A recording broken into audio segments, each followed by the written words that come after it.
Hey guys, so we are on to, shoot, what week is it? I gotta go check. It's week 8. Okay. So we are finishing just right now in like the next 10 minutes or so, week 8 of Going Charlotte Mason, which has been really good. And I'm really excited that we are doing this and we are getting into a rhythm, and I like schedules now. So I'm going to tell you all about how it's going. We've decided to try Charlotte Mason style for 12 weeks and see what sticks. Week 8 is done Fridays. I love that we've kept Fridays light because days like today, my youngest actually woke up at like 5:30 this morning and he's like, I want to get everything done. So I was like, okay, here you go. He had a really light load. Now he gets free time for the rest of the weekend. I love that. I have considered doing like 4-day school weeks before, but we've never stuck with it. And I don't remember giving it a really good try, but I like keeping Fridays light because if the kids are motivated for the weekend, they get that little bit of work done like really, really quick, and it's just like essential subjects. What do we have? We have on Fridays, we recite and review all of our memory work and stuff. We read the Psalms. We have a video course on Pirates right now that we're watching. We do math and they do free writing. If we're home, they do piano, but right now we don't have a piano. So it's just like really not even essentials. Video course isn't essential. It's just, I just thought my kids like the opportunity to learn by video and not just by reading all the time. So I thought that would be a fun Friday thing. But math, that's like the thing. It's like, I really love to get ahead even on math. I like the feeling of it. I'm not stressed about it then. And my kids, they do well with math. We're a home that likes math. Anyways, so this past week, we finished Age of Pirates. This is the deep dive by Monique at Wonderhouse Creative. Highly recommend this resource. It's really good. She's got lots of activities in here. So we actually finished it up early because oftentimes we would be doing a lesson and my kids would be like, oh, can we do another one? Can we keep going? So that's how great it was. Some of the wordage is a little bit mature for the age of my kids, but really Monique writes for like middle school and up. So we've always loved her units, even in elementary school. So I definitely have never struggled with teaching my kids, even at their younger ages. My 10-year-old, she's been his favorite writer and curriculum maker for a couple years now. So, but I did find some of the terms in here, probably because some of them were very unfamiliar even to me, and they weren't super easily explained. We did have to look up terms a little bit more with Google and stuff from this one than past units, but it's probably just to do with the theme and that kind of thing.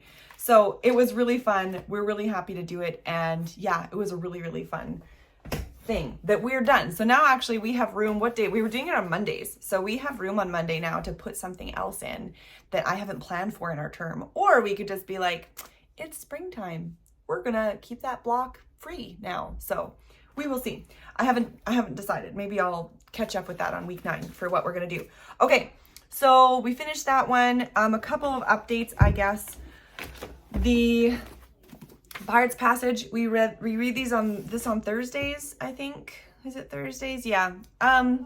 Kids aren't really loving this book. They would rather listen to more Robinson Crusoe, which the English is older. I think it's a more complicated story to follow as far as language goes. So I'm considering dropping this. This is a non-educational, non-academic book. This was completely fiction, completely just for fun because of the whole pirate theme within the Age of Enlightenment that we wove in. The reviews on this book were really good, and we're really not that far, but the attention span for this was kind of going down, and I am like, why are we keeping this around if the kids aren't really into it and it doesn't give us any like good learning purpose other than listen to a read aloud? So I think I'm going to replace this one. I'm highly leaning towards giving this one up. The other thing that's going super well, especially after doing a recitation today, was the memory work. So I think I showed you guys this before. My oldest son, he starts with a memory verse. I don't know, this son is funny.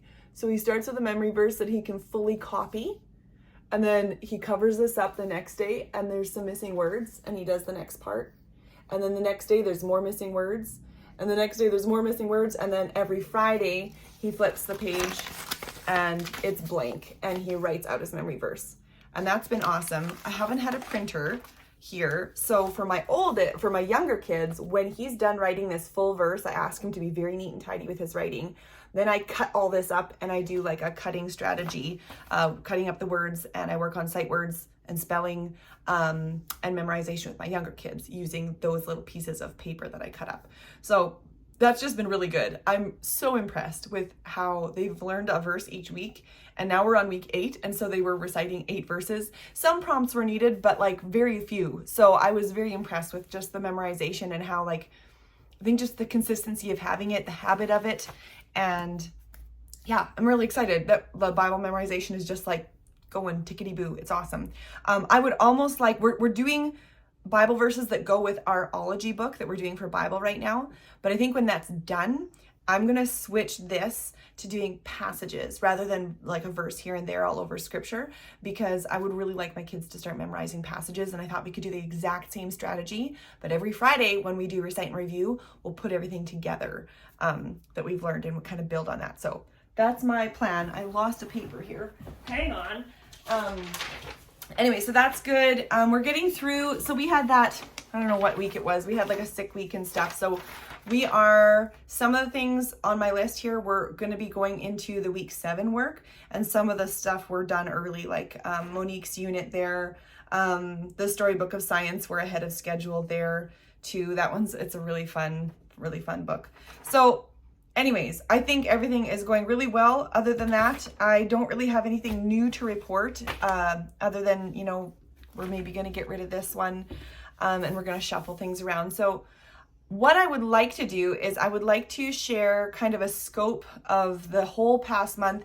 And what I've been doing on my YouTube channel here is I've been trying to come to you guys every start of the new month, kind of give you a recap of what happened and then a plan for the future. So I'm going to be posting that and I'll kind of recap what's been going on.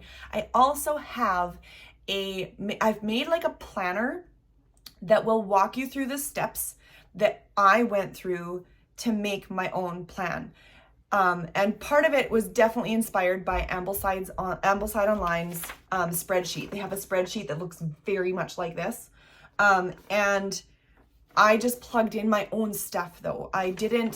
Their recommended books are great and I did use a couple of them, but I really wanted to focus on my own library. Ambleside Online compartmentalizes like kids, where kids are at academically, and they each would have their own list, and I didn't want that. I wanted one list for my whole family so we could do more family subjects together. Anyway, there's some strategy there. So I made a planner so that other people could do the exact same thing and set up your own Charlotte Mason schedule, make it family friendly, like family learning style friendly, and use your own resources or go with interest-based resources or whatever.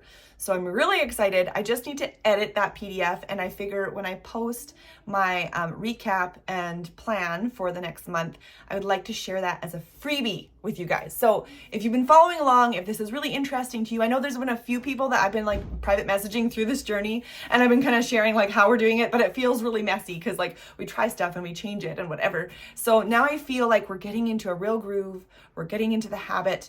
I don't hate schedules. I feel like, to be honest, I feel like I've kind of been proud of like, oh yeah, I don't do the schedule thing. I just can't do that. I'm like flying by the seat of my pants. I think inside I was like a little bit proud of that.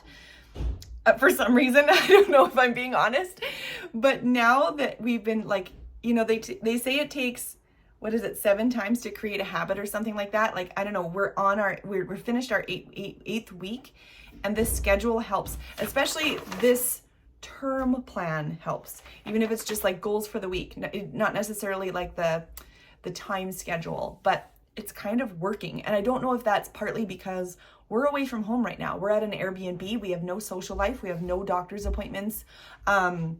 We have very little house maintenance to do. So the schedule's working great here because there's not a lot of interruptions. So I'm curious to know what will happen when we go back home and what I will be saying at the end of this whole 12 weeks. But anyways, I will share that free PDF. I will plan to do it in my next video when I recap the whole month. And I'm really excited to share that with other people because I think that I keep talking to people who are like, I would love that. I've tried that, but it's not family style learning. Or I want to try that, but I want to do my own thing. I don't want it laid out for me. And I'm like, yeah, me too. I want family style. I don't want it laid out for me. I want to do it all myself because I like putting my own stuff together. I like being in control. And I have resources at home that I want to use. And if if you're doing like a refresh and a restart, like it's spring and we want to like rejuvenate what we're doing, it just feels wasteful to me sometimes. I mean, sometimes it's necessary, but it feels wasteful for me to be like, I'm just going to scratch that. There's a book list on that website. I'm going to buy all those books and we're going to start fresh. Because what about what I already have? Because I have some things, I have tons of stuff at home that we have not used yet that I really want to use, that are quality products, quality books or printables.